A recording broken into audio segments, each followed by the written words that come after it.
Since our investigation into triangle UFOs, we've received hundreds of emails from people who have seen these craft. Among them was Gordon Scott, who witnessed a huge black triangle flying along the creek bed behind his home.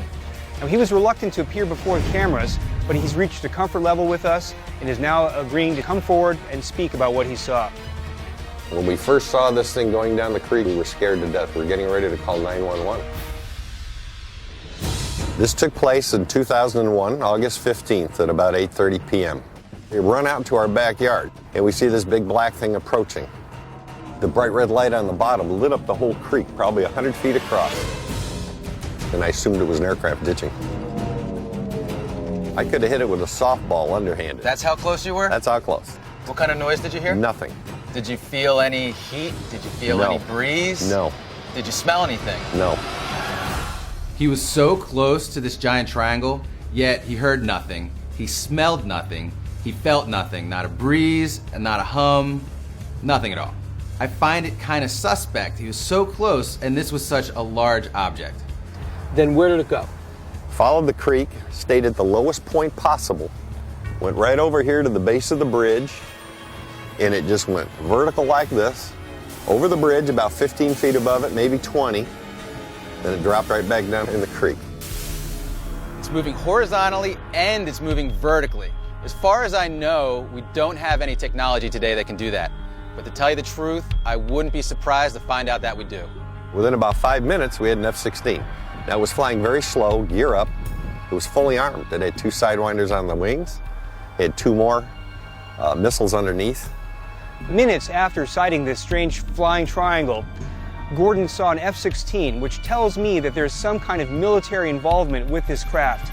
Either the government knows what these triangles are and is involved with them, or these flying triangles are completely out of our control and do not belong to our government, and we are monitoring their activity. It wasn't chasing the black triangle. I believe it to be an escort. It was flying with it.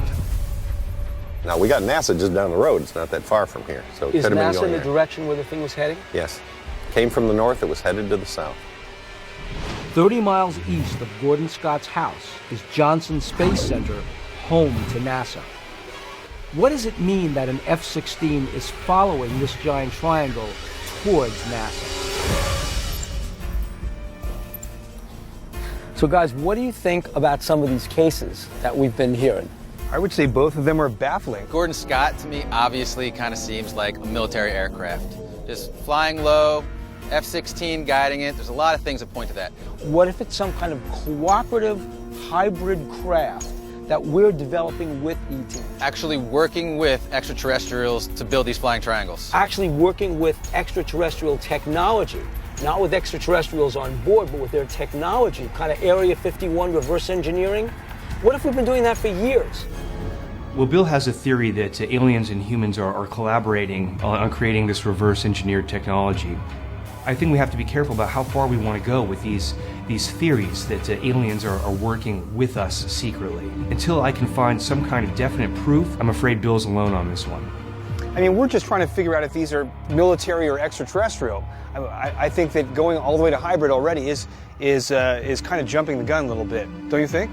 Why? It's been going on since World War II. I need something to hold on to. Where's the evidence? I mean, it's great in theory. It could be the case. These could all be extraterrestrial, but I don't have the proof that I need to prove that, other than their weird flight characteristics. I just think we have to keep our speculation in check. I mean, we really don't have proof that there are alien craft that we are reverse engineering. The proof is what Gordon Scott saw. He saw something that, given your description of what people have been talking about, behaved like nothing we've ever developed. What do you need? It's not so far out that it is conceivable that we could actually have these kinds of craft. I wouldn't be surprised to find out we do have this technology, the type of thing that Gordon Scott saw today.